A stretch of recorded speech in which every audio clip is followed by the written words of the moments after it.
You're going to get copies of the press release after the press conference. They'll be sent electronically. So if I have your email address, I suggest you write it on the tab. Good morning, Kim. Good morning, how are you? Good, thank you. I'm going to move this over. I don't know whose it is. Could I trouble you for a 5 count at your normal voice, please? Sure. 5, 4, 3, 2, 1. Thank you.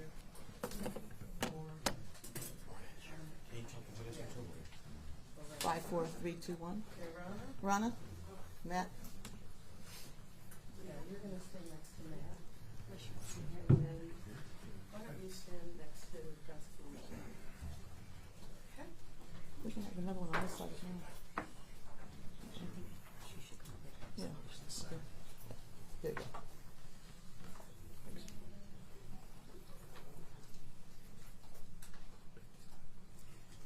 Okay, thank you all for coming at short notice. We're going to start on my left and your right and have everyone introduce themselves, spell their names, and tell them their roles in this case. Rana Hadid, Wayne County Prosecutor's Office, Assistant Prosecuting Attorney. First name spelled R-A-N-A, last name H-A-D-I-E-D. Lieutenant Matthew Bray, Detroit Police Department Homicide Task Force, M-A-T-T-H-E-W-B-R-A-Y. Sergeant Jameer McIntyre, Detroit Homicide Task Force, Officer in charge of the case, J-A-R-M-I-A-R-E-M-C-E-N-T-I-R-E. James White, common spelling, Chief of Police Detroit. Mike Bouchard, common spelling, Oakland County Sheriff. Karen McDonald, I'm the Oakland County Prosecutor. Matthew Penny, M-A-T-T-H-E-W-P-E-N-N-E-Y. I am the lead attorney for the Public Integrity Unit in the Prosecutor's Office.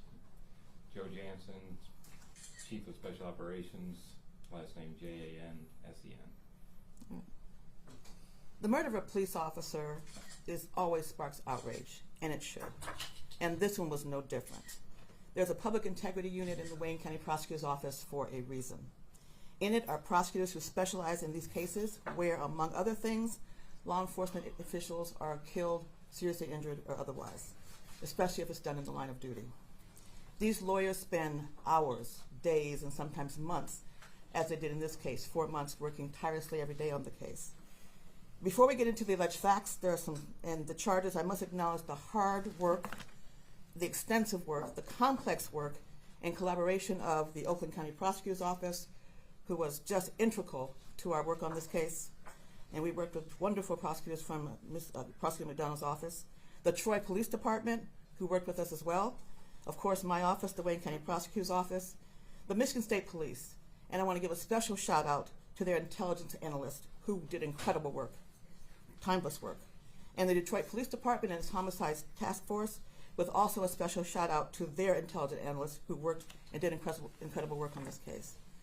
I want to also thank Sheriff Bouchard for his professionalism and for his patience, because I'm sure 4 months was very difficult to wait for, but we wanted to do this right, and I really thank him. Oh, he's over here. Thank him for his patience and professionalism. An extensive amount of evidence was looked at in this case that includes, but certainly is not limited to, an extensive amount of social media pages, as you can probably imagine, body-worn camera and its footage, many phone extractions, cell phone tower records, video and surveillance records, and police reports from no less than 12 different jurisdictions. Many search warrants were executed, ring door camera video was sought and used, and also, of course, forensic evidence, which will be talked about during the trial or any proceedings in this case beyond today. Today we have charged, and actually last night we charged Ramon Rayleigh DeBose, 18 of Clinton Township, Marquise Lamar Gaines, 18 of Detroit, and finally Kareem Blake Moore, also 18, of Clinton Township. We have charged them in connection with the June 22nd, 2024 homicide of Bradley Reckling. He was 30 years old. Deputy Reckling was an Oakland County Sheriff deputy who was killed in the line in Detroit while working on an auto theft task force. By all accounts, Deputy Reckling was a family man and a very valued part of the Oakland County Sheriff's Office. And Sheriff Bashar, we'll be talking about him a little bit more later. As I said, June 22nd, 2004, at approximately 10:48 p.m., Deputy Reckling was operating as an undercover and investigating a stolen SUV around Park Grove and Schwerner in Detroit. He saw the stolen vehicle that he was seeking, and it's alleged that defendant DeBose fired a handgun from it, fatally striking Deputy Reckling. Medics arrived at the scene and transported Deputy Reckling to the hospital, where he succumbed to his injuries. We are also alleging that these defendants, Moore and Goins, were in the vehicle with DeBose at the time of the shooting and fled with him and supported him afterwards. They are alleged to be accessories after the fact to DeBose. The evidence of this case will also show that Deputy Reckling became aware of an auto theft ring in November of 2023. He continued investigating crimes associated with that ring up to the day that he was fatally shot. More complete facts and evidence will be placed on the record in the court of law in future dates.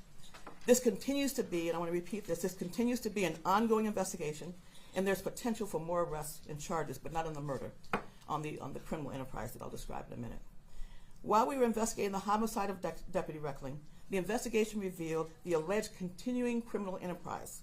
These crimes within that enterprise occurred in Wayne, Oakland, and Macomb counties, and as a result, this case has been charged as a continuing criminal enterprise.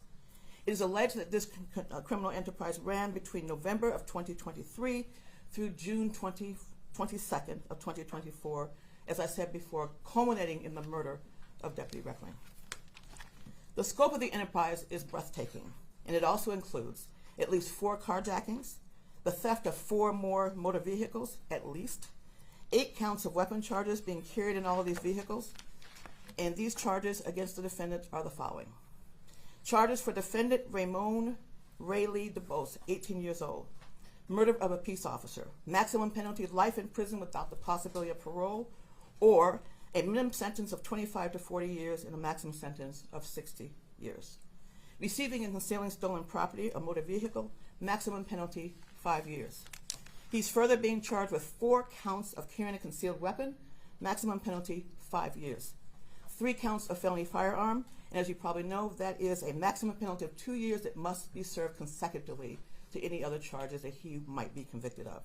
Carjacking, maximum penalty life in prison, and conducting a criminal enterprise, maximum penalty 20 years. That's on defendant DeBose. In the carjacking count, defendant DeBose will be waived as an adult. He was 17 years old at the time of the carjacking. He since turned 18 prior to the murder of Deputy Reckling. It's important to remember that defendant DeBose is presumed innocent unless and until proven guilty. Charges for defendant number 2, Marquise Lamar Goins, 18 years old, accessory after the fact to the felony. The felony, of course, being murder of a police officer, 5 years in prison for the accessory after the fact. Receiving and concealing stolen property or motor vehicle, maximum penalty 5 years. 4 counts of carrying a concealed weapon, maximum penalty 5 years. 3 counts of felony firearm, which must be served 2 years, that must be served consecutive to any other charge that he might be convicted of. And carjacking, just like Mr. DeBose, maximum penalty life in prison. Also, conducting a criminal enterprise, maximum penalty 20 years. And in the carjacking count, like Mr. DeBose, he was 17 years old at the time the carjacking occurred, but he would be waived as an adult, and he was 18 at the time Deputy Reckling was killed. Again, it's important to remember, and I can't say this enough, that Mr. Goins is presumed innocent unless and until proven guilty. And finally, the charges on Kareem Blake Moore, 18 years old, accessory after the fact to a felony, maximum penalty 5 years, receiving, concealing stolen property, maximum penalty 5 years, 4 counts of carrying a concealed weapon, maximum penalty 5 years, 2 counts of felony firearm, and 1 count of conducting a criminal enterprise, maximum penalty 20 years. It's important to remember, of course, that defendant Moore is also presumed innocent unless and until proven guilty. This case will be prosecuted by Assistant Prosecutors Rana Hadid and Matt Penny, who have worked tirelessly on this case for 4 months, almost on an everyday basis in collaboration with the partners that I mentioned earlier. They are certainly members of Wayne County Prosecutor's Office Public Integrity Unit. These defendants are expected to be arraigned tomorrow morning. We think around 10 o'clock, but we don't have an exact time. We also don't know who the magistrate will be, but we will send you that information under separate cover. And that arraignment will take place in the 36th District Court. So Chief White, do you want to say a few words?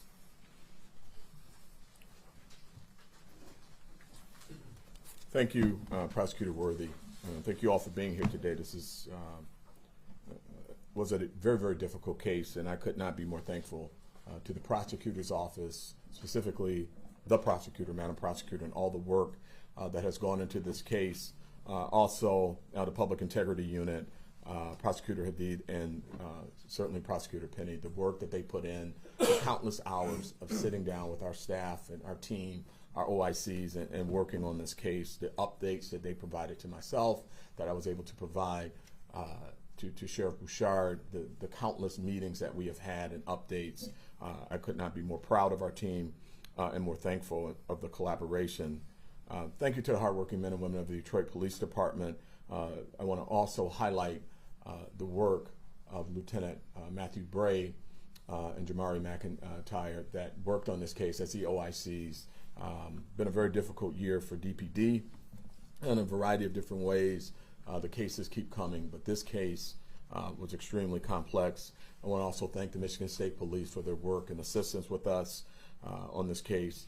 As I indicated, very challenging. Our homicide task force spent countless hours reviewing evidence, as the prosecutor has already indicated, body camera video, all other video assets that we were able to pull together, and just the work and the team coming together has been incredible. Deputy Reckling was a hero.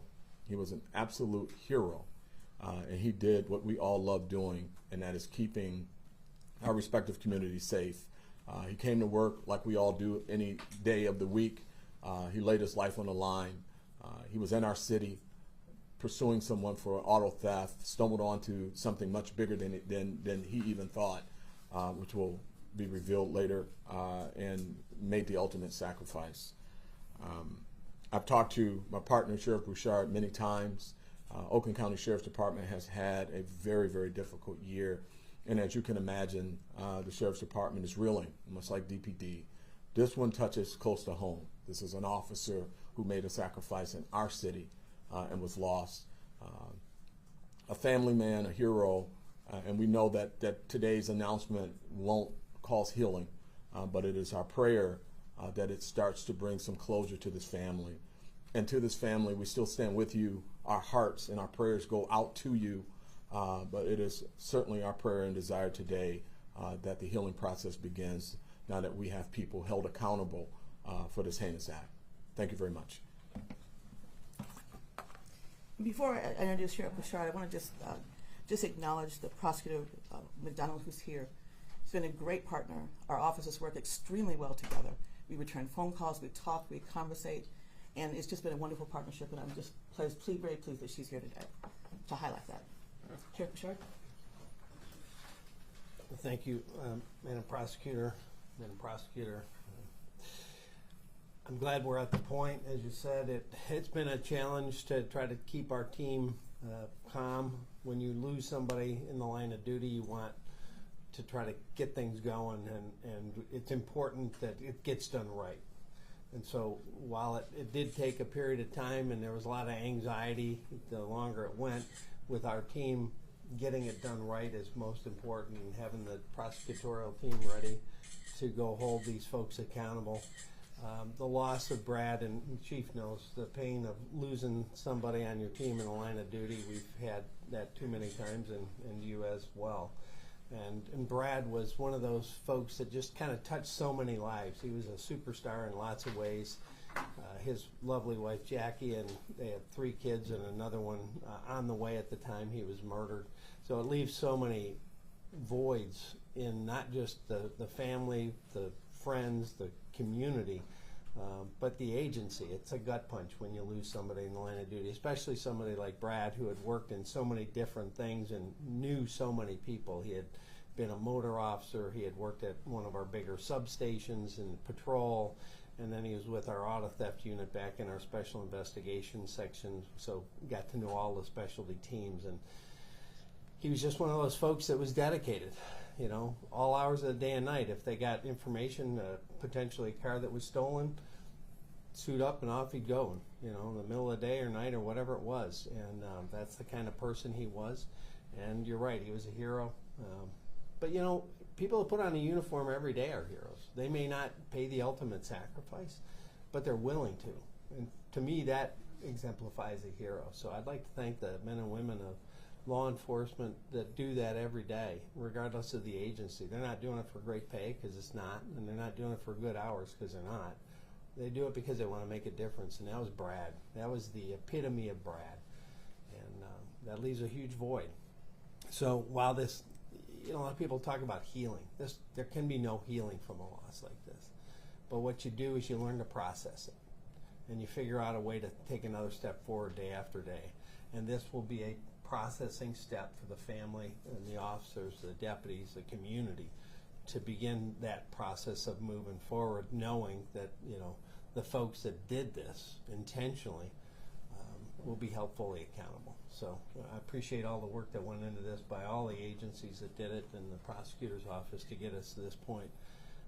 And as we all know, we see far too many tragedies in our line of duty. It will never bring that person back, but again, it brings that semblance of justice. So thank you. Thank you, Sheriff. So I'm going to take a few questions, but I just want to just remind everybody again that this is ongoing. And I see our sheriff in the back, Raphael Washington. And I want to make sure that everybody understands there's going to be a lot of questions I can't answer, because again, this is ongoing as it results to the CCE, the criminal enterprise. And so, but I'll do the best I can to answer your questions. Prosecutor Worthy, can you talk to us a little bit about the timeline of this investigation? Obviously, Deputy Reckling was killed a few months ago. Did you guys face challenges when it came to the evidence and being able to render charges quicker or anything like that? No, we didn't face any challenges there, because like I said, when I was talking about Prosecutor McDonald, prosecutors' offices don't often collaborate. You would think that they do, but this is a gem right here. And we enjoy working with them, not on cases like this, but in terms of work that's done. Again, phone calls that we return that is so important, work that they did for us with things that we had to take care of in Oakland County. The challenge in this case wasn't that. It was the body of work. As I talked about the intelligence analysts from both DPD and MSP, Detroit Police Department and Michigan State Police, the work that they did, they both happen to be female, I'm told, for 4 months, going through this evidence, distilling this evidence, and make sure it made sense to those of us that would be using it. Because when you work with analysts, it doesn't always make sense, and sometimes they have to explain it over and over again. But they distilled it to the point, I know Ronna and Matt would agree, that it was understandable and workable. So it was just the level and the volume of evidence. And also because this started off as a death of a peace officer, but it turned into a whole nother enterprise as a result. Madam Prosecutor and Sheriff, condolences, of course, to the family and to your department and Chief White and everyone involved. Why did they shoot?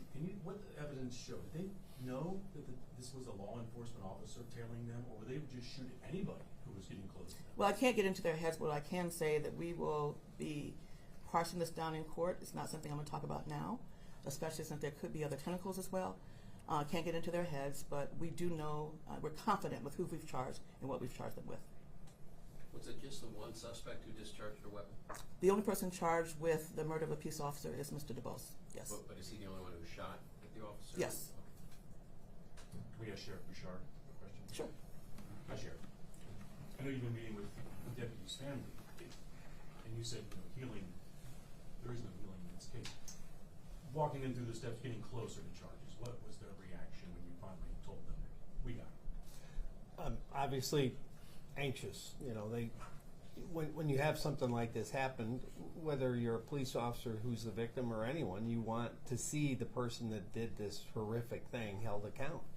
And especially, when you've got a young mom of 3 kids and another on the way, the void that created for her, it exploded her life in so many ways, and she wants to make sure, rightfully and understandably so, that person is held to account.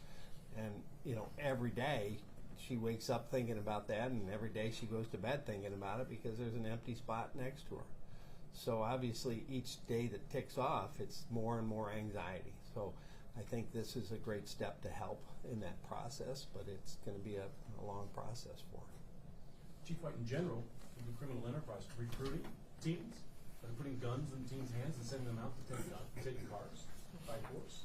Is that kind of what we're looking at here? Well, as the prosecutor indicated, there's a lot that's going to be coming out in court that we can't get into right now. But all of that, all those angles have been investigated, continue to be investigated, and there could be more charges coming. Chief, while you're up there, appreciating we can't get into it and understanding that, when you use a term like complexity, are you referring to the initial identification of the suspects involved, or are you referring to the fact that you stumbled into a ring and it got a lot broader quickly? Can you give us more context on complexity if you're able? Yeah, oftentimes, we want immediacy, and, we know that because, we get the calls, we get the outcries for quick.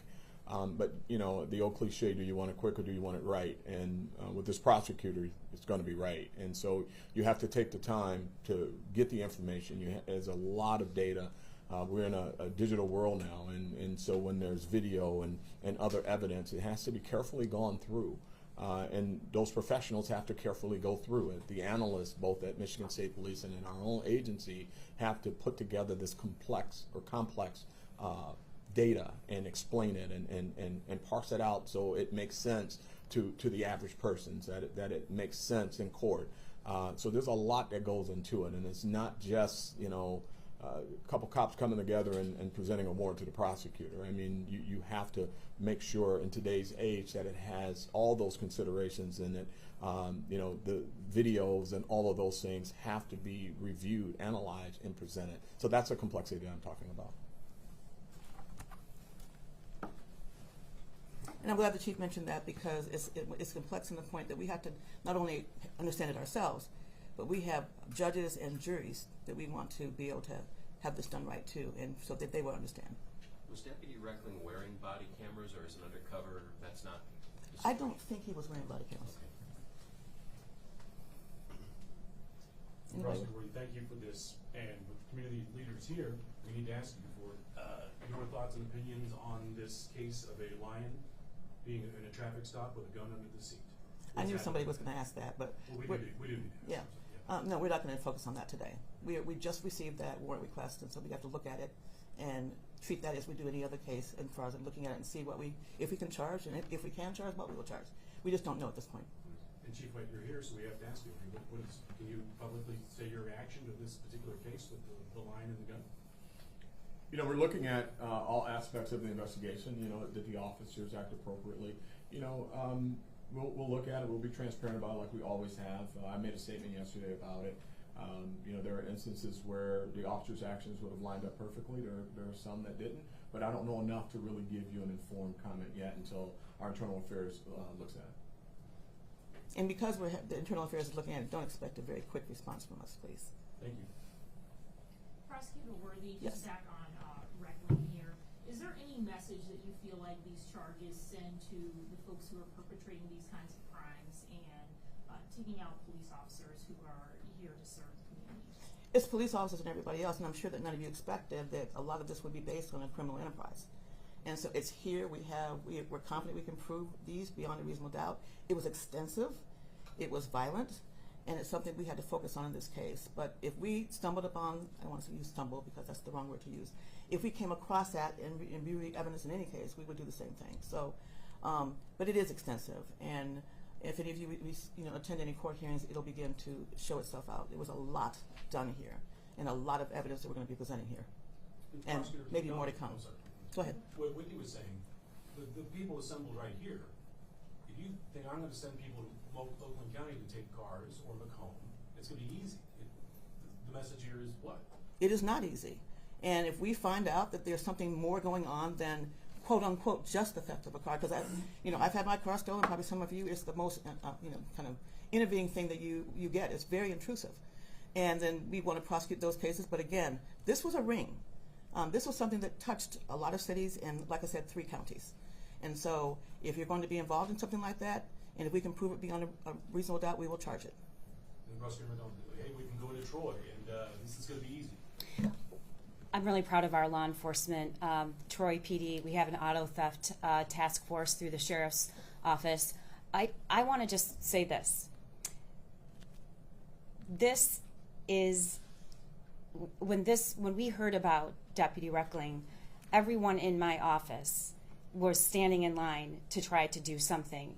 And it's not just important for his family, which we think about all the time, but all the other families of law enforcement out there who need to know that when their loved one puts their life on the line for all of us, for public safety, that there will be harsh consequences if something happens to them. So I'm standing here because we want to help in any way we can. It's not being prosecuted in Oakland County, but we're going to do everything we can to help Wayne County. The message here should be law enforcement needs to be protected and lifted up, and we are with their families, and we want everyone to know that they will be dealt with in a very harsh way to the fullest extent of the law, because without our law enforcement partners, we are not safe. So that is my message.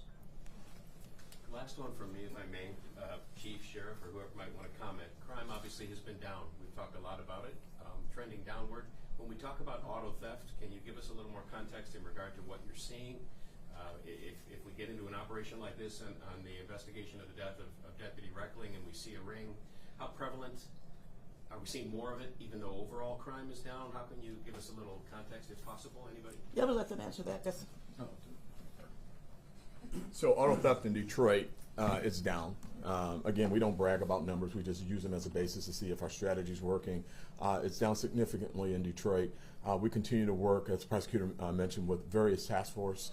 We have an internal working task force now that goes to multiple counties. They come in to our city and our county. We work with Sheriff Washington and his group on auto theft. So, there's a lot of moving parts with auto theft. We do see a trend towards younger people engaging. Social media is not helping us in that area. You've got these. Well, it helps us find them, but it doesn't help the fact that it teaches them how quickly to do it. But we're very thankful that they continue to use it, so I don't want to stop them from doing that. But we're moving in the right direction. We're not ready to celebrate a victory just yet, and certainly we're seeing a lot of young people. The Kia Boy thing took off like crazy around the country. We saw that. The drifting and the drag racing, we're starting to see that some of those vehicles engaged in that are stolen, which is why they're so willing to damage them. But we're moving in the right direction, but much work remains to be done. And I'm sure it's not lost on all of you that they were 18 years old and that they were involved in this way before they turned 18. Is the thought there that they can't be prosecuted as adults and that's why they're being recruited? I don't know what thought there is, but we are prosecuting them as adults. Okay. Well, for the carjacking, and they were adults when Deputy Reckling was killed. They were 18. Anything else? All right, thank you everybody for coming. Thank you. Back to the room. Back to the room, yeah.